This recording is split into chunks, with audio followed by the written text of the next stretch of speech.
वाहिगुरु जी का खालसा वाहिगुरु जी की फतेह। कल आप संगतां दे नाल सिख रहत मर्यादा दे पहले भाग दे विच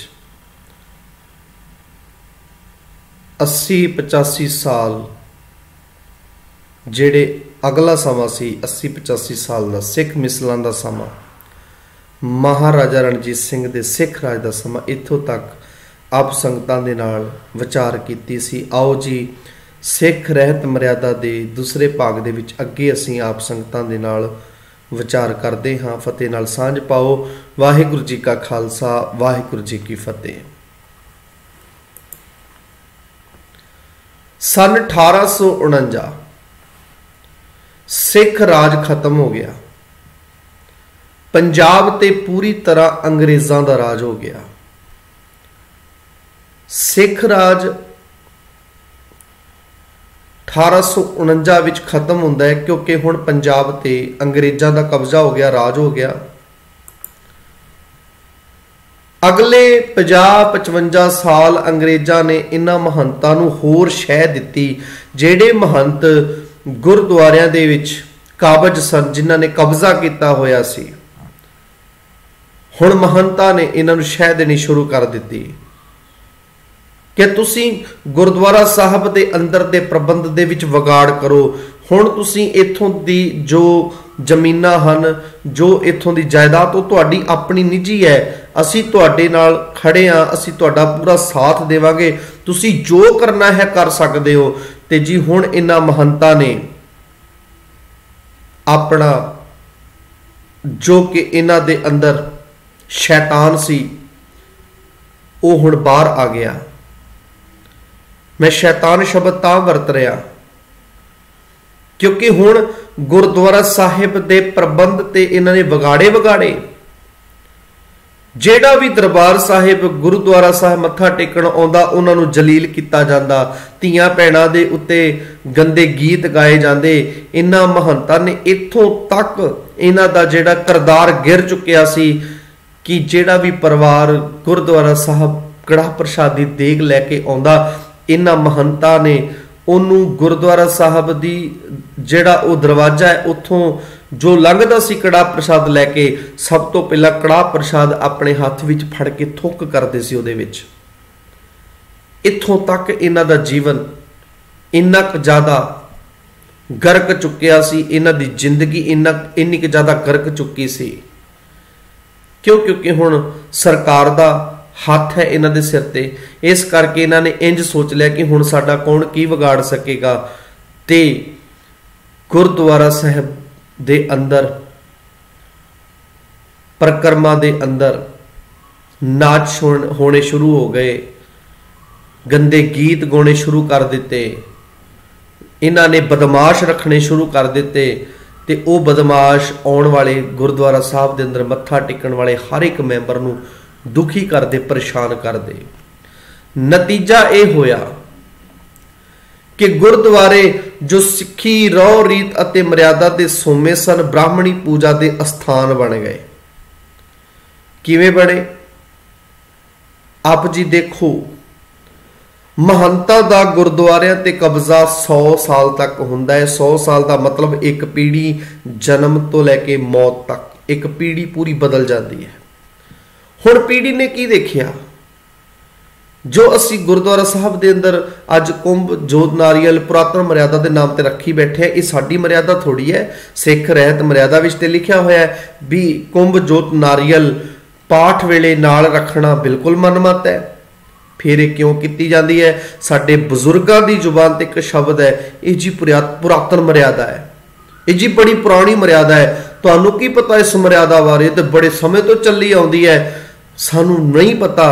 इसका बिल्कुल सही कारण है, बिल्कुल सच है, सानू नहीं पता क्योंकि असी अपने इतिहास को कभी पढ़ के नहीं देखिया। ये कित्थों चली सी, ये कित्थों पैदा हुई, ये कित्थों बनी?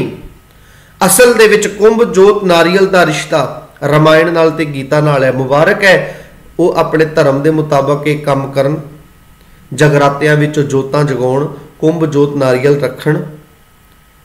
लेकिन हुण दरबार साहिब दे अंदर गुरु ग्रंथ साहिब जी दे बराबर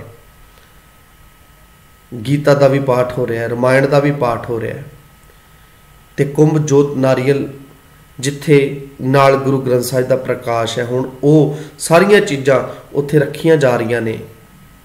जिहड़ा भी आके अंदर मत्था टेकदा है, जिसने रोज़ आके मत्था टेकना है, 100 साल एक पीढ़ी की, मैं फिर गल करा, एक पीढ़ी रोज़ रूटीन विच एक बच्चा है, वह छोटा जिहा हुंदा देखदा सी, वड्डा हो गया, होर वड्डा हो गया, उसदी उम्र वड्डी हुंदी गई, उसदे जहन विच की गल बैठेगी, ਉਹਦੇ जहन विच ਉਹਦੇ अंदर की गल बैठेगी, वो की कहेगा, ये साडी मर्यादा है। इदां करते करते साडी मर्यादा बन गई, ये साडे नियम बन गए, तो असीं भी इन्हां नूं हस के स्वीकार किया, क्योंकि असीं अपने ग्रंथां नूं पढ़िया ही नहीं, असीं गुरु ग्रंथ साहिब जी नूं नहीं पढ़िया, असीं कारण ही नहीं लभण की कोशिश की, रखे क्यों जाते ने। जिहड़ा नारियल है ना, उहदी शेप जिहड़ी है वो बंदे वांग लगदा है, दूजियां नूं ते क्या कह दिता जाता है, पुजारी कहता है भी लियाओ जी पूजा करनी है तो एक बली चाहिदी है, कदी किसी जानवर की बली, कदी किसी जानवर की बली। लेकिन जदों इहदे घर दे विच धर्म कर्म ने नारियल नूं लाल कपड़े विच लपेटिया, मोली बन दित्ती, पटका के जमीन ते मारिया, क्यों? क्योंकि माता नूं भुलेखा पाउण खातर हुण माता नूं कहंदा मैं भी बली दित्ती है किसी जानवर की, भाव अपना खर्चा बचा लिया। तो वो जिहड़ा नारियल दे अंदर पानी सी ना, वो सिम के लाल कपड़े नाल लग्गिया ते धोखा दिता भी देखो मैं भी ब्लड खून डोलिया, भाव मैं भी बली दित्ती है। नारियल भन्नना, नारियल नूं सुट्टना, नारियल नाल रखना एक बली तो वध के कुछ भी नहीं। गुरु साहब जी ने तो सख्त हिदायत की, जी बदो सो धर्म कर थापो, धर्म कहो कत भाई, आपस को मुनिवर कर थापो, काको कहो कसाई। फिर एक गल होर जी, अखंड पाठ साहिब की मर्यादा उस समय शुरू हुई जदों सिंह जंगलों में रहिंदे ने, जदों मुसीबतों का समा है, तो हुण घट तो घट एक पाठ तो कर लईए, संपूर्ण पाठ करिए गुरु ग्रंथ साहब जी का, जंगलों में नाल ही स्वरूप लैके वो अपनिया जाना ते खेल के, क्योंकि मुल रखे हुए ने सिरां दे, क्योंकि तशद्दद किया जाता सिखां दे उत्ते, जिहड़े थोड़े बहुत बचते सी जंगलों में बेलियां में मारूथल की धरती ते, घट्टो घट मरन तो पहला एक पाठ तो कर लीए संपूर्ण। किवें किया जाए? चलो जी आप लगातार पाठ करते हैं, किन्ने घंटे बनणगे देखते हैं, वारी वारी सिर बैठांगे। जत्था तैयार किया गया 5 सिंघां दा, एक जत्था एक सिंह पाठ करेगा, इन्ना क टाइम लाएगा, दूजा बैठ जाएगा, दूजा टाइम लाएगा, तीजा बैठ जाएगा, करते करते देखो किन्ने टाइम च भोग पैंदा है। हुण रात पै गई, जंगलों में ने, ते लाइट का प्रबंध किवें पाठ करन, की कीता? संगत घरां चों पिंडां चों घ्यो राशन पानी रसद पानी इकट्ठा करके दे जांदियां सन। इदां करो, आपां घ्यो का एक दीवा जिहा बना लैने आ, जिद्दां कह लो रोशनी वास्ते भी आपां पाठ करना है, तो चानन हो जाएगा, लाइट हो जाएगी। जे किसी होर चीज़ का तेल का किसी होर तरह के तेल का इस्तेमाल करके वो दीवा बालन, उहदा गुरु ग्रंथ साहब जी नूं भी नुकसान है, क्योंकि उन्हें काला धुआं छड्डना है। इस करके घ्यो की जोत वांग बना के एक महज चानण वास्ते, उसका चानण करन वास्ते कि सानू रोशनी मिल जाएगी, उहदे चानण विच असीं पाठ कर सकांगे। समा आया मोमबत्तियां आ गईयां, समा आया फिर छोटिया छोटिया बैटरियां लाइटां आ गईयां, हुण समा आ गया घरां विच इन्वर्टर लगे हुए ने। इदां असीं इहनूं की बना लिया मर्यादा। इसे तरह ही हुण जो एक पीढ़ी उत्थे देखती रही, उसने उसनूं मर्यादा समझ लिया ते लागू कर दिता, ते कहना शुरू कर दिता भी ये साडी पुरातन मर्यादा है जी, साडी पुरातन मर्यादा है जी, ये तो पुरातन समय तो चलती आ रही है, पुरातन समय तो चलती आ रही है। ये कह कह के असीं उस पखंड नूं, उस कर्म कांड नूं अज भी अपने गले विच पाई बैठे आ, अजे भी असीं लोण नूं तैयार नहीं। ये गल पता किदां दी है सत्संगत जी, बांदरी का बच्चा ना, जो बांदरी किसी बांदरी का बच्चा मर जाए, बांदरी नूं वहम रहिंदा है भी जिउंदा है, तो वह अपने नाल चंबेड़ के रखती है। तो जिहड़ा दूसरा बंदा उन्होंने दस्सण की कोशिश करे भी ये मरिया होया है, ਜਾਂ ਉਸ ਤੋਂ ਅਲੱਗ ਕਰਨ ਦੀ ਕੋਸ਼ਿਸ਼ ਕਰੇ, कि ਉਹਨੂੰ ਅਹਿਸਾਸ ਕਰਾਉਣ ਦੀ ਕੋਸ਼ਿਸ਼ ਕਿ ਮਰ ਚੁੱਕੇ ਨੂੰ ਤੂੰ ਗਲੇ ਨਾਲ ਲਗਾ ਕੇ ਘੁੰਮ ਰਹੀ ਹੈ, ਮਰਿਆ ਹੋਇਆ, ਇਹਦੇ 'ਚ ਕੁਛ ਨਹੀਂ ਹੈਗਾ। ਉਹ ਬਾਂਦਰੀ ਉਸੇ ਨੂੰ ਖਾਣ ਪੈਂਦੀ ਹੈ, ਉਹ ਬਾਂਦਰੀ ਉਸੇ ਨੂੰ ਦੰਦ ਦਿਖਾਉਂਦੀ ਹੈ, ਪੈਂਦੀ ਹੈ ਬਾਂਦਰੀ। ਇਹਦਾ ਅਰਥ ਕੀ ਹੋਇਆ ਕਿ ਅੱਜ ਜੇ ਕੋਈ ਦੱਸਣ ਦਾ ਵੀ ਯਤਨ ਕਰੇ ਕਿ ਨਹੀਂ ਇਹ ਇੱਦਾਂ ਸੀ, ਤੇ ਅਸੀਂ ਕਹਿੰਦੇ ਹਾਂ ਤੂੰ ਕੱਲ ਜੰਮਿਆ ਸਾਨੂੰ ਦੱਸੇਗਾ। ਇਸ ਕਰਕੇ ਆਹ ਕਾਰਨ ਸਨ ਕਿ ਮਹੰਤਾਂ ਨੇ ਇਹ ਸਾਰਾ ਕੁਝ ਕੀਤਾ, ਗੁਰਦੁਆਰਾ ਸਾਹਿਬ ਨੂੰ ਆਪਣੀ ਨਿੱਜੀ ਜ਼ਮੀਨ ਜਾਇਦਾਦ ਸਮਝ ਕੇ ਉੱਥੋਂ ਦੀ ਮਰਿਆਦਾ ਭੰਗ ਕੀਤੀ ਤੇ ਆਪਣੇ ਮੁਤਾਬਕ ਕਰਮ ਧਰਮ ਕਰਨੇ ਸ਼ੁਰੂ ਕਰ ਦਿੱਤੇ। ਇੱਕ ਸਵਾਲ, ਜਦ ਕੋਈ ਚੀਜ਼ ਖਰਾਬ ਹੋ ਜਾਵੇ ਤਾਂ ਕੀ ਕੀਤਾ ਜਾਂਦਾ ਹੈ? ਤਿਆਗ ਦਿੱਤਾ ਜਾਂਦਾ ਹੈ, ਸੋਧਿਆ ਜਾਂਦਾ ਹੈ, ਉਸ ਨੂੰ ਛੱਡ ਦਈਏ ਜਾਂ ਸੋਧ ਦਈਏ। ਭਾਵ ਮੇਰੇ ਘਰ ਦੇ ਵਿੱਚ ਕੋਈ ਗੱਡੀ ਹੈ, ਕੋਈ ਮੇਰੇ ਘਰ ਦੇ ਵਿੱਚ ਕੋਈ ਇਹੋ ਜਿਹੀ ਚੀਜ਼ ਹੈ ਜਿਹੜੀ ਬੜੀ ਇੰਪੋਰਟੈਂਟ ਹੈ, ਥੋੜੀ ਜਿਹੀ ਖਰਾਬੀ ਆ ਗਈ, ਹੁਣ ਉਹਨੂੰ ਛੱਡ ਦੇਣਾ ਚਾਹੀਦਾ ਕਿ ਉਹਨੂੰ ਠੀਕ ਕਰਨਾ ਚਾਹੀਦਾ ਹੈ? ਚਲੋ ਜੇ ਮੰਨ ਵੀ ਲਿਆ ਵੀ ਛੱਡ ਦਈਏ, ਤਾਂ ਫਿਰ ਇੱਕ ਹੋਰ ਸਵਾਲ ਹੈ ਕਿ ਗੁਰ ਮਰਿਆਦਾ ਤਿਆਗਣ ਵਾਲੀ ਚੀਜ਼ ਸੀ?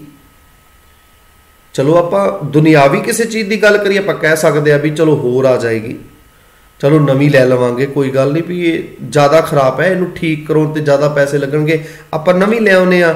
ਲੇਕਿਨ ਇੱਕ ਜਵਾਬ ਦਿਓ ਜੀ, ਕੀ ਗੁਰ ਮਰਿਆਦਾ ਤਿਆਗਣ ਵਾਲੀ ਚੀਜ਼ ਸੀ ਕਿ ਇਹਦੇ ਬਦਲੇ 'ਚ ਆਪਾਂ ਕੁਝ ਹੋਰ ਕਰ ਲੈਂਦੇ ਆ, ਕੁਝ ਹੋਰ ਲੈ ਆਉਂਦੇ? ਛੱਡੋ ਪਰਾਂ, ਜੋ ਇਹਨਾਂ ਨੇ ਕਰਤਾ ਆਪਾਂ ਇਹਨੂੰ ਛੱਡ ਹੀ ਦਈਏ। ਨਹੀਂ ਜੀ, ਗੁਰ ਮਰਿਆਦਾ ਤਿਆਗਣ ਵਾਲੀ ਚੀਜ਼ ਨਹੀਂ। ਇਸੇ ਲਈ ਗੁਰਦੁਆਰਾ ਸੁਧਾਰ ਲਹਿਰ ਦੀ ਆਰੰਭਤਾ ਹੋਈ। ਇੱਕ ਲਹਿਰ ਆਰੰਭ ਹੁੰਦੀ ਹੈ ਜਿਸ ਦਾ ਨਾਮ ਰੱਖਿਆ ਗਿਆ ਗੁਰਦੁਆਰਾ ਸੁਧਾਰ ਲਹਿਰ, ਗੁਰਦੁਆਰੇ ਦਾ ਪ੍ਰਬੰਧ ਠੀਕ ਕਰਨ ਦੀ ਲਹਿਰ। ਤੇ ਉਸ ਸਮੇਂ ਜਦੋਂ ਮਹੰਤਾਂ ਦਾ ਕਬਜ਼ਾ ਸੀ, ਜਦੋਂ ਜਦੋਂ ਆਪ ਜੀ ਇਹ ਸਾਰਾ ਕੁਝ ਪੜ੍ਹਨਾ ਚਾਹੁੰਦੇ ਹੋ, ਮੈਂ ਕੁਝ ਕਿਤਾਬਾਂ ਦਾ ਨਾਮ ਆਪ ਜੀ ਦੇ ਸਨਮੁਖ ਰੱਖਾਂ। ਸਾਕਾ ਨਨਕਾਣਾ ਸਾਹਿਬ ਪੜ੍ਹ ਕੇ ਦੇਖੋ, ਸਾਕਾ ਪੰਜਾ ਸਾਹਿਬ ਪੜ੍ਹ ਕੇ ਦੇਖੋ, ਚਾਬੀਆਂ ਦਾ ਮੋਰਚਾ ਪੜ੍ਹ ਕੇ ਦੇਖੋ, ਜੈਤੋਂ ਦਾ ਮੋਰਚਾ ਪੜ੍ਹ ਕੇ ਦੇਖੋ, ਗੁਰਦੁਆਰਾ ਸੁਧਾਰ ਲਹਿਰ ਪੜ੍ਹ ਕੇ ਦੇਖੋ। ਸਾਧ ਸੰਗਤ ਜੀ, ਸਾਕਾ ਨਨਕਾਣਾ ਸਾਹਿਬ ਆਪ ਜੀ ਹੈਰਾਨ ਹੋਵੋਗੇ ਕਿ ਇਸ ਹੱਦ ਤੱਕ ਤਸ਼ੱਦਦ ਕੀਤਾ ਗਿਆ, ਇਸ ਹੱਦ ਤੱਕ ਜਿਹੜੇ ਗੁਰਦੁਆਰਿਆਂ ਨੂੰ ਆਜ਼ਾਦ ਕਰਵਾਉਣ ਦੇ ਲਈ ਪਹੁੰਚੇ ਸਨ, ਉਹਨਾਂ ਨਾਲ ਇੱਥੋਂ ਤੱਕ ਸਲੂਕ ਕੀਤਾ ਗਿਆ ਕਿ ਉਹਨਾਂ ਦੇ ਸਰੀਰਾਂ ਦੇ ਛੋਟੇ ਛੋਟੇ ਟੁਕੜੇ ਕਰ ਦਿੱਤੇ ਗਏ। ਤੇ ਜੀ ਸਰੀਰਾਂ ਦੇ ਉਹਨਾਂ ਹੋਇਆ ਟੁਕੜਿਆਂ ਨੂੰ ਪਤਾ ਕਿਵੇਂ ਇਕੱਠਾ ਕੀਤਾ ਗਿਆ? ਟੋਕਰਿਆਂ ਦੇ ਵਿੱਚ ਭਰ ਭਰ ਕੇ, ਪਤਾ ਨਹੀਂ ਲੱਗ ਰਿਹਾ ਕਿ ਕਿਸ ਦੀ ਅੱਖ ਹੈ, ਕਿਸ ਦਾ ਹੱਥ ਹੈ, ਕਿਸ ਦਾ ਮੂੰਹ ਹੈ, ਕਿਸ ਦਾ ਪੈਰ ਹੈ। ਇਸ ਤਰੀਕੇ ਨਾਲ ਟੁਕੜੇ ਕੀਤੇ ਹੋਏ। ਲక్ష్మణ ਸਿੰਘ ਧਾਰੋਵਾਲ ਜੀ ਵਰਗੇ, ਜਿਨ੍ਹਾਂ ਨੂੰ ਅਰਦਾਸ ਤੇ ਭਰੋਸਾ ਸੀ, ਜੰਡ ਨਾਲ ਬੰਨ ਕੇ ਅੱਗ ਲਾ ਕੇ ਸਾੜ ਦਿੱਤਾ ਜਾਂਦਾ ਹੈ। ਕਿੰਨੇ ਵੱਡੇ ਸ਼ੈਤਾਨ ਸਨ ਉਹ ਲੋਕ। ਆਪਣੀ ਜਾਨ ਦੀ ਬਾਜ਼ੀ ਲਾ ਕੇ ਸਿੰਘ ਮੈਦਾਨ ਵਿੱਚ ਨਿਤਰੇ ਤੇ ਆਪਣਾ ਖੂਨ ਡੋਲ ਕੇ ਗੁਰਧਾਮਾਂ ਨੂੰ ਮਹੰਤਾਂ ਸਾਧਾਂ ਤੋਂ ਛੁਡਾਇਆ, ਆਪਣੇ ਆਪ ਦੀ ਕੁਰਬਾਨੀਆਂ ਦਿੱਤੀਆਂ, ਆਪਣੇ ਆਪ ਨੂੰ ਸ਼ਹੀਦ ਕਰਵਾਇਆ। ਇੰਨੀਆਂ ਕੁਰਬਾਨੀਆਂ ਹੋਣ ਤੋਂ ਬਾਅਦ ਗੁਰਦੁਆਰਾ ਸਾਹਿਬ ਆਜ਼ਾਦ ਕਰਵਾਏ ਗਏ। ਇੰਨਾ ਖੂਨ ਡੁੱਲਣ ਤੋਂ ਬਾਅਦ ਗੁਰਦੁਆਰਾ ਸਾਹਿਬ ਦਾ ਪ੍ਰਬੰਧ ਸਾਡੇ ਹੱਥ ਵਿੱਚ ਆਉਂਦਾ ਹੈ ਤੇ ਅਸੀਂ ਕੀ ਕਹਿ ਦਿੰਦੇ ਆ? ਕਦੀ ਪੜਿਆ ਨਹੀਂ, ਕਦੀ ਵਾਚਿਆ ਨਹੀਂ, ਇੱਕ ਲਫ਼ਜ਼ ਬੋਲ ਕੇ ਅਸੀਂ ਸਾਰਾ ਕੁਝ ਮਲਿਆ ਮੇਟ ਕਰ ਦਿੰਦੇ ਆ। ਇਹ ਜੀ ਪੁਰਾਤਨ ਮਰਿਆਦਾ ਹੈ, ਤੁਹਾਨੂੰ ਹੀ ਪਤਾ। ਤੇ ਜਿਹੜਾ ਸਿੱਖ ਗੁਰੂ ਦੀ ਅਸਲ ਮਰਿਆਦਾ ਨੂੰ ਛੱਡ ਕੇ ਉਸ ਪੁਰਾਤਨ ਮਰਿਆਦਾ ਨੂੰ ਮਰਿਆਦਾ ਕਹਿ ਕੇ ਮੰਨ ਰਿਹਾ ਹੋਵੇ, ਪੂਜ ਰਿਹਾ ਹੋਵੇ ਉਸ ਚੀਜ਼ ਨੂੰ, ਤੇ ਸਮਝ ਲਓ ਜੀ ਉਹ ਇਹਨਾਂ ਮਹੰਤਾਂ ਤੋਂ ਘੱਟ ਹੋਏਗਾ। ਜਿਹੜੇ ਮਹੰਤਾਂ ਨੇ ਇਸ ਮਰਿਆਦਾ ਦੇ ਵਿੱਚ ਮਲਗੋਬਾ ਕੀਤਾ, ਜਿਹੜੇ ਮਹੰਤਾਂ ਨੇ ਗੁਰਦੁਆਰਾ ਸਾਹਿਬ ਦੇ ਪ੍ਰਬੰਧ ਵਿੱਚ ਇਹਨਾਂ ਨੇ ਨੁਕਸਾਨ ਕੀਤਾ ਹੱਦ ਦਰਜੇ ਦਾ। ਅੱਗੇ ਦੇਖਦੇ ਆ ਜੀ, ਇਸ ਦੇ ਨਤੀਜੇ ਵਜੋਂ ਕਈ ਗੰਭੀਰ ਸਾਕੇ ਵਾਪਰੇ। ਇਹ ਹੈ ਜੀ ਨਨਕਾਣਾ ਸਾਹਿਬ ਦਾ ਸਾਕਾ। ਜੈਤੋਂ ਦਾ ਮੋਰਚਾ ਹੁੰਦਾ ਹੈ। ਇਹ ਹੈ ਜੀ ਮੋਰਚਾ ਗੁਰੂ ਕਾ ਬਾਗ। ਆਪ ਜੀ ਇਹ ਮੋਰਚਾ ਵੀ ਜ਼ਰੂਰ ਪੜ੍ਹਿਓ, ਮੋਰਚਾ ਗੁਰੂ ਕਾ ਬਾਗ। फिर जी गुरुद्वारा पंजा साहिब हसन अब्दाल 30 अक्तूबर 1922 ਨੂੰ ਇਹ ਸਾਕਾ ਵਾਪਰਦਾ ਹੈ। ਤਰਨ ਤਾਰਨ ਸਾਹਿਬ ਦਾ ਸਾਕਾ ਵਾਪਰਦਾ ਹੈ। ਅਨੇਕਾਂ ਸਾਕਿਆਂ ਤੇ ਕੁਰਬਾਨੀਆਂ ਤੋਂ ਬਾਅਦ ਗੁਰਦੁਆਰਾ ਐਕਟ ਬਣਿਆ। ਇੱਕ ਐਕਟ ਬਣਾਇਆ ਗਿਆ ਜਿਸ ਦਾ ਨਾਮ ਰੱਖਿਆ ਗਿਆ ਗੁਰਦੁਆਰਾ ਐਕਟ ਅਤੇ ਗੁਰਦੁਆਰਿਆਂ ਦੇ ਸੁਚੱਜੇ ਪ੍ਰਬੰਧ ਲਈ ਸ਼੍ਰੋਮਣੀ ਗੁਰਦੁਆਰਾ ਪ੍ਰਬੰਧਕ ਕਮੇਟੀ ਬਣਾਈ ਗਈ। ਇੱਕ ਕਮੇਟੀ ਤਿਆਰ ਕੀਤੀ ਗਈ, ਬਣਾਈ ਗਈ, ਜਿਸ ਦਾ ਨਾਮ ਰੱਖਿਆ ਗਿਆ ਸ਼੍ਰੋਮਣੀ ਗੁਰਦੁਆਰਾ ਪ੍ਰਬੰਧਕ ਕਮੇਟੀ। ਮੈਂ ਅੱਜ ਦੀ ਕਮੇਟੀ ਦੀ ਗੱਲ ਨਹੀਂ ਕਰ ਰਿਹਾ, ਉਸ ਸਮੇਂ ਦੇ ਜਿਹੜੇ ਅਕਾਲੀ ਸਨ ਜੋ ਇਸ ਕਮੇਟੀ ਦੇ ਮੈਂਬਰ ਸਨ, ਇੰਨੀ ਕੁ ਜੁਰਤ ਵਾਲੇ, ਚੜ੍ਹਦੀ ਕਲਾ ਵਾਲੇ ਸਨ ਕਿ ਸਾਧ ਸੰਗਤ ਜੀ ਸਿਰ ਦੇ ਉੱਤੇ ਕਾਲੀ ਦਸਤਾਰ ਬੰਨ੍ਹ ਕੇ ਅੰਗਰੇਜ਼ ਅਫਸਰਾਂ ਦੇ ਸਾਹਮਣੇ ਉਹਦੀ ਲੰਘਦੇ ਸਨ। ਅਕਾਲ ਤਖਤ ਸਾਹਿਬ ਤੇ ਅਰਦਾਸ ਕਰਕੇ ਸਾਕਿਆਂ ਦੇ ਵਿੱਚ ਜਾਂਦੇ ਸਨ, ਕੁਰਬਾਨ ਹੋਣ ਵਾਸਤੇ, ਸ਼ਹੀਦ ਹੋਣ ਵਾਸਤੇ। ਤੇ ਮਾਵਾਂ, ਉਹਨਾਂ ਦੇ ਬੱਚੇ, ਉਹਨਾਂ ਦੇ ਪੁੱਤ ਆਪਣੇ ਪਿਤਾ ਨੂੰ, ਭੈਣ ਆਪਣੀ ਭਰਾ ਨੂੰ, ਮਾਂ ਆਪਣੇ ਪੁੱਤ ਦੇ ਗਲ ਦੇ ਵਿੱਚ ਹਾਰ ਪਾ ਕੇ ਤੋਰਦੀਆਂ ਸਨ। ਤੇ ਤੋਰਦੀਆਂ ਇਦਾਂ ਸਨ ਕਿ ਸਾਡਾ ਪੁੱਤ ਜਿੱਥੇ ਜਾ ਰਿਹਾ ਵਾਪਸ ਨਹੀਂ ਆਏਗਾ। ਕਿਉਂਕਿ ਜਿਸ ਤਰ੍ਹਾਂ ਕਾਲੀ ਝੰਡੀ ਦਿਖਾ ਕੇ ਕਿਸੇ ਦਾ ਵਿਰੋਧ ਕਰਨਾ, ਤੇ ਸਿੱਖਾਂ ਨੇ ਕਾਲੀਆਂ ਦਸਤਾਰਾਂ ਬੰਨ੍ਹ ਕੇ ਅੰਗਰੇਜ਼ਾਂ ਦਾ ਵਿਰੋਧ ਕੀਤਾ, ਅੰਗਰੇਜ਼ ਸਰਕਾਰ ਦਾ, ਗੋਰਿਆਂ ਦਾ ਵਿਰੋਧ ਕੀਤਾ। ਕਾਲੀਆਂ ਦਸਤਾਰਾਂ, ਪੱਗਾਂ ਬੰਨੀਆਂ। ਜਦੋਂ ਕਿ ਜਿਸ ਸਿੱਖ ਦੇ ਸਿਰ ਤੇ ਕਾਲੀ ਪੱਗ ਦਿਖਦੀ ਸੀ, ਸਰਕਾਰ ਉਹਨੂੰ ਬਖਸ਼ਦੀ ਨਹੀਂ ਸੀ, ਉਸ ਨੂੰ ਖਤਮ ਕਰਵਾ ਦਿੰਦੀ ਸੀ, ਉਸ ਦੇ ਉੱਤੇ ਤਸ਼ੱਦਦ ਕੀਤਾ ਜਾਂਦਾ ਸੀ। ਲੇਕਿਨ ਗੁਰੂ ਕੇ ਸਿੱਖਾਂ ਨੇ ਕਾਲੀਆਂ ਪੱਗਾਂ ਫਿਰ ਵੀ ਨਹੀਂ ਉਤਾਰੀਆਂ। ਉਹ ਕਾਲੀ ਪੱਗ ਬੰਨ੍ਹ ਕੇ ਹੀ ਜਾਂਦੇ ਸਨ ਜਿਸ ਮੋਰਚੇ ਵਿੱਚ ਜਾਣਾ ਹੁੰਦਾ ਸੀ। ਇਹੋ ਜਿਹੇ ਯੋਧੇ ਸੂਰਮੇ ਸਨ, ਇਹੋ ਜਿਹੇ ਚੜ੍ਹਦੀ ਕਲਾ ਵਾਲੇ, ਚੜ੍ਹਦੀ ਕਲਾ ਸੋਚ ਵਾਲੇ ਉਹ ਸੂਰਮੇ ਸਨ ਜਿਨ੍ਹਾਂ ਨੇ ਆਪਣੇ ਆਪ ਨੂੰ ਉਹਨਾਂ ਸਮਿਆਂ ਦੇ ਵਿੱਚ ਕੁਰਬਾਨ ਕੀਤਾ ਗੁਰਦੁਆਰਾ ਸਾਹਿਬ ਨੂੰ ਆਜ਼ਾਦ ਕਰਵਾਉਣ ਵਾਸਤੇ। ਅਤੇ 1708 ਤੋਂ 1927 ਤੱਕ, 15/3/1927 ਤੱਕ ਕਿੰਨਾ ਸਮਾਂ ਬਣਦਾ ਹੈ ਜੀ? ਆਪ ਜੀ ਅੰਦਾਜ਼ਾ ਲਗਾ ਕੇ ਦੇਖੋ। ਪਿਛਲੇ 200 ਸਾਲਾਂ ਦੌਰਾਨ, ਕਿੰਨੇ ਸਾਲ ਜੀ? 200 ਸਾਲ। 200 ਸਾਲਾਂ ਦੌਰਾਨ ਸਿੱਖ ਜੀਵਨ ਜਾਂਚ ਵਿੱਚ ਪਏ ਰੋਲ ਘਚੋਲ ਨੂੰ ਕੱਢਣ ਲਈ ਗੁਰਬਾਣੀ, ਸਿੱਖ ਇਤਿਹਾਸ ਅਤੇ ਰਹਿਤਨਾਮਿਆਂ ਦੇ ਆਧਾਰ ਤੇ ਸਿੱਖ ਰਹਿਤ ਮਰਿਆਦਾ ਬਣਾਉਣ ਦਾ ਕਾਰਜ ਆਰੰਭਿਆ ਗਿਆ। ਕਾਰਜ ਆਰੰਭ ਕੀਤਾ ਜਾਂਦਾ ਹੈ। ਤੇ ਆਪ ਜੀ ਦੇਖੋ 200 ਸਾਲ ਤੱਕ ਇਹ ਸਾਰਾ ਕੁਝ ਹੋਇਆ। ਤੇ ਇਹ ਕਾਰਜ ਕਦੋਂ ਪੂਰਾ ਹੁੰਦਾ ਹੈ ਜੀ? ਜਿਸ ਕਾਰਜ ਨੂੰ ਪੂਰਾ ਹੋਣ ਦੇ ਲਈ 14 ਸਾਲ ਲੱਗਦੇ ਨੇ, 14 ਸਾਲ ਦੀ ਮਿਹਨਤ ਲੱਗਦੀ ਹੈ। ਤੇ 14 ਸਾਲ ਤੋਂ ਬਾਅਦ 3 ਤਰੀਕ ਫਰਵਰੀ ਦਾ ਮਹੀਨਾ 1945 ਵਿੱਚ ਜਾ ਕੇ ਕਾਰਜ ਪੂਰਾ ਹੁੰਦਾ ਹੈ। ਅਸੀਂ ਕੀ ਕਹਿੰਦੇ ਆ? ਰਹਿਤ ਮਰਿਆਦਾ ਇੱਕ ਖਰੜਾ ਹੈ। ਇਹ ਕੁਝ ਬੰਦਿਆਂ ਨੇ ਖੜੇ ਹੋ ਕੇ ਬਣਾ ਦਿੱਤੀ। ਕਮਾਲ ਹੈ। ਇੱਕ ਛੋਟੀ ਜੀ ਬੁਕਲੈਟ ਹੈ, ਕੁਝ ਉਹਦੇ ਥੋੜੇ ਜਿਹੇ ਪੰਨੇ ਨੇ, 15-20 ਪੰਨੇ ਨੇ ਬਸ, ਛੋਟੇ ਛੋਟੇ। 14 ਸਾਲ ਕੀ ਕੀਤਾ? ਫਿਰ 14 ਸਾਲ ਵਿੱਚ ਕੀ ਕੀਤਾ ਗਿਆ ਉਹ ਤਿਆਰ ਕਰਨ ਵਾਸਤੇ? ਵਿਚਾਰ ਕੀਤੀ ਜਾਂਦੀ ਸੀ, ਰੋਜ਼ ਮੀਟਿੰਗ ਹੁੰਦੀ ਸੀ, ਸਾਰੇ ਸਿੱਖ ਧਰਮ ਦੇ ਨੁਮਾਇੰਦੇ, ਸ਼ਖਸੀਅਤਾਂ, ਸਾਰੇ ਤਖਤਾਂ ਦੇ ਜਥੇਦਾਰ ਵਾਰ-ਵਾਰ ਵਿਚਾਰਾਂ ਕਰਦੇ ਸੀ। ਜਿਸ ਵੀ ਜੇ ਮੰਨ ਲਓ ਇੱਕ ਮੁੱਦੇ ਤੇ ਵਿਚਾਰ ਕੀਤੀ ਗਈ ਹੈ, ਇੱਕ ਮਤੇ ਤੇ ਵਿਚਾਰ ਕੀਤੀ ਗਈ, ਜਦੋਂ ਤੱਕ ਜਿੰਨੀਆਂ ਵੀ ਸੰਗਤਾਂ, ਜਿੰਨੀਆਂ ਵੀ ਸ਼ਖਸੀਅਤਾਂ ਇਸ ਰਹਿਤ ਮਰਿਆਦਾ ਨੂੰ ਬਣਾਉਣ ਵਿੱਚ ਬਿਲਕੁਲ ਉਤਸ਼ਾਹੀ ਤੌਰ ਤੇ ਅੱਗੇ ਆ ਕੇ ਫਰੰਟ ਤੇ ਕੰਮ ਕਰਦੀਆਂ ਸਨ, ਜੇ ਉਹਨਾਂ ਵਿੱਚੋਂ ਇੱਕ ਵੀ ਇਹ ਕਹਿ ਦਿੰਦਾ ਸੀ ਨਾ, ਇੱਕ ਵੀ ਮੈਂਬਰ ਇਦਾਂ ਕਹਿ ਦਿੰਦਾ ਸੀ ਮੈਂ ਇਸ ਮਤੇ ਨਾਲ ਸਹਿਮਤ ਨਹੀਂ, ਤੇ ਸਾਧ ਸੰਗਤ ਜੀ ਉਸ ਮਤੇ ਨੂੰ ਪੂਰੀ ਉਸ ਪ੍ਰਵਾਨ ਕਰਨ ਵਾਲੀ ਮਰਿਆਦਾ ਚੋਂ ਬਾਹਰ ਕੱਢ ਦਿੱਤਾ ਜਾਂਦਾ ਸੀ। ਭਾਵ ਕਿ ਉਹ ਚੀਜ਼ਾਂ ਤੇ ਸਹਿਮਤੀ, ਜਿਹੜੇ ਵੀ ਨਿਯਮ ਕਾਨੂੰਨ ਜਿਨ੍ਹਾਂ ਦੇ ਉੱਤੇ ਰਹਿਤ ਮਰਿਆਦਾ ਬਣਾਉਣ ਲੱਗੇ, ਜਿਨ੍ਹਾਂ ਸ਼ਬਦਾਂ ਤੇ, ਜਿਨ੍ਹਾਂ ਮਤਿਆਂ ਤੇ ਸਮੁੱਚੇ ਸਿੱਖ ਕੌਮ ਨੇ, ਸਮੁੱਚੇ ਸਿੱਖ ਪੰਥ ਨੇ ਤੇ ਵੱਖ-ਵੱਖ ਜਥੇਬੰਦੀਆਂ ਚੋਂ ਨੁਮਾਇੰਦੇ ਪਹੁੰਚਦੇ ਸਨ। ਹਜ਼ੂਰ ਸਾਹਿਬ ਤੋਂ ਵੀ ਪਹੁੰਚੇ, 3 ਤਖਤਾਂ ਦੇ ਜਥੇਦਾਰ ਸ਼ਾਮਲ ਨੇ। ਤੇ ਸਾਰੇ ਜਦੋਂ ਸਹਿਮਤ ਹੁੰਦੇ ਸਨ ਫਿਰ ਜਾ ਕੇ ਮੋਹਰ ਲਗਾਈ ਜਾਂਦੀ ਸੀ, ਫਿਰ ਜਾ ਕੇ ਪ੍ਰਵਾਨਗੀ ਦਿੱਤੀ ਜਾਂਦੀ ਸੀ। ਉਦੋਂ ਤੱਕ ਪ੍ਰਵਾਨਗੀ ਨਹੀਂ ਦਿੱਤੀ ਜਾਂਦੀ ਸੀ ਜਦੋਂ ਤੱਕ ਜਿੰਨੀ ਵੀ ਸਿੱਖ ਕੌਮ ਦੇ ਨੁਮਾਇੰਦੇ ਇਕੱਠੇ ਹੋ ਕੇ ਬੈਠੇ ਨੇ ਤੇ ਜਦੋਂ ਤੱਕ ਸਾਰਿਆਂ ਨੇ ਉਸ ਮਤੇ ਨੂੰ ਹਾਂ ਨਾ ਕਰ ਦਿੱਤੀ, ਜਦੋਂ ਤੱਕ ਸਾਰਿਆਂ ਨੇ ਉਸ ਮਤੇ ਤੇ ਯੈਸ ਨਹੀਂ ਕਰ ਦਿੱਤੀ, ਉਦੋਂ ਤੱਕ ਉਹ ਮਤਾ ਪਾਸ ਨਹੀਂ ਸੀ ਕੀਤਾ ਜਾਂਦਾ। ਜਿੰਨੇ ਵੀ ਸ਼ਬਦ ਆਪ ਜੀ ਰਹਿਤ ਮਰਿਆਦਾ ਵਿੱਚ ਪੜ੍ਹਦੇ ਹੋ ਤੇ ਦੇਖਦੇ ਹੋ, ਇੱਕ ਇੱਕ ਲਾਈਨ ਤੇ ਇੱਕ ਇੱਕ ਸ਼ਬਦ ਤੇ ਬੜੀ ਗੰਭੀਰਤਾ ਨਾਲ ਵਿਚਾਰ ਕੀਤੀ, ਇੱਕ ਇੱਕ ਪੁਆਇੰਟ ਤੇ ਵਿਚਾਰ ਕੀਤੀ, ਤੇ ਜਿਸ ਨੂੰ ਲਗਭਗ 14 ਸਾਲ ਲੱਗਦੇ ਨੇ ਬਣਾਉਣ ਵਿੱਚ। ਤੇ ਅੱਜ ਜਿਨ੍ਹਾਂ ਨੇ ਰਹਿਤ ਮਰਿਆਦਾ ਤੋਂ ਬਾਗੀ ਹੋਣਾ ਹੈ, ਜਿਨ੍ਹਾਂ ਦੀਆਂ ਦੁਕਾਨਦਾਰੀਆਂ ਬੰਦ ਹੁੰਦੀਆਂ ਨੇ, ਉਹ ਇੱਕ ਲਾਈਨ ਕਹਿ ਕੇ ਪਰੇ ਜਾਂਦੇ ਨੇ, ਮੂੰਹ ਵੱਟ ਕੇ ਪਰੇ ਜਾਂਦੇ ਨੇ, ਇਹ ਤਾਂ ਖਰੜਾ ਹੈ, ਕਿੰਨੇ ਬਣਾਇਆ ਤੇਰੇ। ਮੈਂ ਇੱਥੇ ਇੱਕ ਬੇਨਤੀ ਕਰਾਂ, ਜਿੰਨੇ ਵੀ ਵੱਖ-ਵੱਖ ਜਥੇਬੰਦੀਆਂ ਦੇ ਨੁਮਾਇੰਦੇ ਨੇ, ਕਈਆਂ ਦੀਆਂ ਦੁਕਾਨਦਾਰੀਆਂ ਚੱਲ ਰਹੀਆਂ ਨੇ, ਬਿਜ਼ਨਸ ਚੱਲ ਰਹੇ ਨੇ, ਤੇ ਜਿਨ੍ਹਾਂ ਦਾ ਬਿਜ਼ਨਸ ਚੱਲ ਰਿਹਾ ਉਹ ਰਹਿਤ ਮਰਿਆਦਾ ਨੂੰ ਕਿਉਂ ਮੰਨੇਗਾ, ਕਿਉਂ ਇਹਨਾਂ ਨਿਯਮਾਂ ਨੂੰ ਮੰਨੇਗਾ। 14 ਸਾਲ ਮਿਹਨਤ ਹੁੰਦੀ ਹੈ। ਉਦੋਂ ਤੇ ਭਾਰਤ ਆਜ਼ਾਦ ਵੀ ਨਹੀਂ ਸੀ ਹੋਇਆ। 1945 ਵਿੱਚ ਇਹ ਕਾਰਜ ਪੂਰਾ ਹੁੰਦਾ ਹੈ ਤੇ ਦੇਸ਼ ਆਜ਼ਾਦ ਹੁੰਦਾ 1947 ਦੇ ਵਿੱਚ, ਯਾਨੀ ਕਿ ਦੇਸ਼ ਆਜ਼ਾਦ ਹੋਣ ਤੋਂ ਵੀ 2 ਸਾਲ ਪਹਿਲਾਂ ਦੀ ਗੱਲ ਹੈ।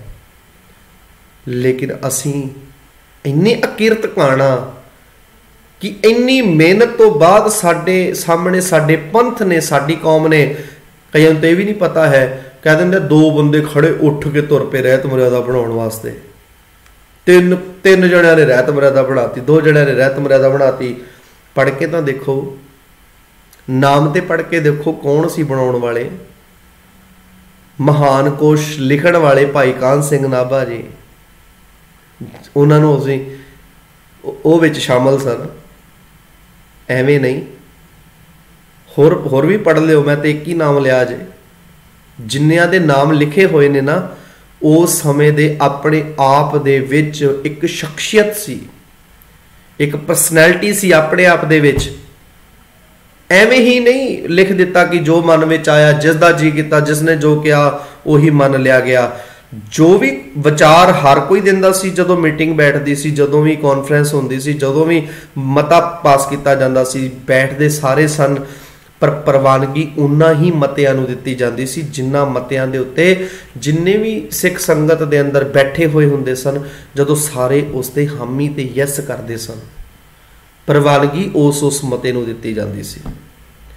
ਜਿਹੜੇ ਡੇਰੇਦਾਰ ਅੱਜ ਇਹ ਕਹਿੰਦੇ ਆ ਤੇ ਖਰੜਾ ਹੈ, ਤੇ ਯਾਦ ਰੱਖਿਓ ਡੇਰਿਆਂ ਉਹਨਾਂ ਡੇਰੇ ਵਾਲੇ ਸੰਪਰਦਾਵਾਂ ਤੋਂ ਵੀ, ਜੋ ਕਿ ਉਸ ਸਮੇਂ ਦੇ ਮੁਖੀ ਸਨ ਉਹਨਾਂ ਡੇਰਿਆਂ ਦੇ, ਉਹ ਖੁਦ ਸ਼ਾਮਲ ਸਨ ਰਹਿਤ ਮਰਿਆਦਾ ਬਣਾਉਣ ਦੇ ਵਿੱਚ। ਜਿਨ੍ਹਾਂ ਡੇਰਿਆਂ ਵੱਲੋਂ ਅੱਜ ਰਹਿਤ ਮਰਿਆਦਾ ਦਾ ਹੀ ਵਿਰੋਧ ਕੀਤਾ ਜਾਂਦਾ ਹੈ। ਪੜ੍ਹ ਲਿਓ ਜੀ ਨਾਮ, ਪਹਿਲਾ ਪੇਜ ਖੋਲ ਕੇ ਕਦੀ ਨਾਮ ਪੜ੍ਹ ਕੇ ਦੇਖਿਓ ਉਹਨਾਂ ਸ਼ਖਸੀਅਤਾਂ ਦੇ, ਉਹਨਾਂ ਮਰਜੀਵੜਿਆਂ ਦੇ। ਮੇਰਾ ਤੇ ਸਿਰ ਝੁਕਦਾ ਹੈ ਜਿਨ੍ਹਾਂ ਨੇ ਸਭ ਤੋਂ ਪਹਿਲਾਂ ਗਿਆਨੀ ਦਿੱਤ ਸਿੰਘ ਜੀ ਵਰਗੀਆਂ ਸ਼ਖਸੀਅਤਾਂ। ਕੈਸਾ ਸੂਰਮਾ ਸੀ ਗਿਆਨੀ ਦਿੱਤ ਸਿੰਘ। ਮਹੰਤ ਜਦੋਂ ਗੱਦੀਆਂ ਲਾ ਕੇ ਬੈਠੇ ਸਨ ਨਾ ਦਰਬਾਰ ਸਾਹਿਬ ਦੀ ਪਰਿਕਰਮਾ ਦੇ ਵਿੱਚ, ਹੱਥ ਵੇਖਦੇ ਸਨ, ਜੋਤਸ਼ੀ ਬਣ ਕੇ ਬੈਠੇ ਸਨ, ਉਹਨਾਂ ਦੇ ਗਦੇਲੇ ਚੱਕ ਚੱਕ ਕੇ ਸਰੋਵਰ 'ਚ ਸੁੱਟੇ ਸੀ, ਭਜਾਇਆ ਸੀ ਉਹਨਾਂ ਨੂੰ ਦਰਬਾਰ ਸਾਹਿਬ ਦੇ ਵਿੱਚੋਂ। ਇਹੋ ਜਿਹੇ ਯੋਧਿਆਂ ਨੂੰ ਅਸੀਂ ਕਦੀ ਯਾਦ ਵੀ ਨਹੀਂ ਕੀਤਾ। ਲੇਕਿਨ ਹਾਂ, ਅਸੀਂ ਇੱਕ ਵਿਲੜ ਬਾਬੇ ਦੇ ਅਸੀਂ ਬਰਸੀ ਮਨਾਉਣ ਵਾਸਤੇ ਤੇ ਹਮੇਸ਼ਾ ਅੱਗੇ ਆਉਂਦੇ ਹਾਂ, ਜਿਹਨੇ ਕੌਮ ਨੂੰ, ਪੰਥ ਨੂੰ, ਮਾਫ ਕਰਿਓ ਜੇ ਬਹੁਤ ਹੀ ਸਨਮਾਨਯੋਗ ਸ਼ਖਸੀਅਤਾਂ ਵੀ ਹੈ, ਪਰ ਮੈਂ ਇੱਥੇ ਉਹਨਾਂ ਦੀ ਗੱਲ ਕਰ ਰਿਹਾ ਜਿਨ੍ਹਾਂ ਦੀ ਪੰਥ ਨੂੰ ਕੋਈ ਦੇਣ ਵੀ ਨਹੀਂ ਹੈ ਤੇ ਜੀ ਮਨਾਇਆ ਜਾ ਰਿਹਾ ਉਹਨਾਂ ਦਾ ਦਿਹਾੜਾ ਬਰਸੀ, ਜਿਨ੍ਹਾਂ ਨੇ ਕੱਖ ਨਹੀਂ ਦਿੱਤਾ ਕੌਮ ਨੂੰ, ਪਰ ਉਹਨਾਂ ਨੂੰ ਭੁੱਲ ਗਏ ਜਿਨ੍ਹਾਂ ਨੇ ਗੁਰਦੁਆਰੇ ਆਜ਼ਾਦ ਕਰਵਾਏ, ਉਹਨਾਂ ਨੂੰ ਭੁੱਲ ਗਏ ਜਿਨ੍ਹਾਂ ਨੇ ਸਾਨੂੰ ਆਜ਼ਾਦੀ ਦਿੱਤੀ, ਉਹਨਾਂ ਨੂੰ ਭੁੱਲ ਗਏ ਜਿਨ੍ਹਾਂ ਨੇ ਇੰਨੇ ਵੱਡੇ ਵੱਡੇ ਚੜ੍ਹਦੀ ਕਲਾ ਵਾਲੇ ਉਪਰਾਲੇ ਕੀਤੇ। ਤੇ ਇਸ ਤੋਂ ਉਪਰੰਤ ਜੀ ਇਹ ਇਸ ਤਰੀਕੇ ਨਾਲ 1945 ਵਿੱਚ ਜਾ ਕੇ ਅੱਜ ਦੀ ਇਸ ਵਿਚਾਰ ਦੇ ਅੰਦਰ ਇਹਨਾਂ ਵਿਚਾਰਾਂ ਦੇ ਨਾਲ ਸਾਂਝ ਕੀਤੀ ਕਿ ਰਹਿਤ ਮਰਿਆਦਾ ਲਾਗੂ ਕਿਉਂ ਕੀਤੀ ਗਈ। ਰਹਿਤ ਮਰਿਆਦਾ ਬਣਾਉਣ ਦੀ ਜ਼ਰੂਰਤ ਕਿਉਂ ਪਈ? ਰਹਿਤ ਮਰਿਆਦਾ ਹੈ ਕੀ? ਰਹਿਤ ਮਰਿਆਦਾ ਨੂੰ ਕਿਉਂ ਹਰ ਇੱਕ ਸਿੱਖ ਨੂੰ ਮੰਨਣਾ ਚਾਹੀਦਾ ਹੈ, ਪੜ੍ਹਨਾ ਚਾਹੀਦਾ ਹੈ ਤੇ ਇਹਦੇ ਨਿਯਮਾਂ ਨੂੰ, ਅਸੂਲਾਂ ਨੂੰ ਸਮਝਣਾ ਚਾਹੀਦਾ ਹੈ। ਅੱਜ ਦੀ ਅਸੀਂ ਵਿਚਾਰ ਦੇ ਅੰਦਰ ਇੱਥੋਂ ਤੱਕ ਵਿਚਾਰ ਕੀਤੀ ਹੈ। ਆਓ ਜੀ ਅੱਜ ਦੂਜੇ ਭਾਗ ਦੀ ਸਮਾਪਤੀ ਹੈ। ਕੱਲ ਤੀਜੇ ਭਾਗ ਦੇ ਵਿੱਚ ਅਸੀਂ ਸਿੱਖ ਰਹਿਤ ਮਰਿਆਦਾ ਵਿੱਚ ਕੀ ਲਿਖਿਆ ਹੈ ਇਸ ਦੀ ਵਿਚਾਰ ਕੱਲ ਤੀਜੇ ਭਾਗ ਵਿੱਚ ਕਰਾਂਗੇ। ਇੰਨੀਆਂ ਕੁ ਬੇਨਤੀਆਂ ਕਰਦਾ ਦਾਸ ਖੀਮਾ ਦਾ ਜਾਚਕ ਹੈ। ਫਤਿਹ ਨਾਲ ਸਾਂਝ ਪਾਓ ਜੀ। ਵਾਹਿਗੁਰੂ ਜੀ ਕਾ ਖਾਲਸਾ, ਵਾਹਿਗੁਰੂ ਜੀ ਕੀ ਫਤਿਹ।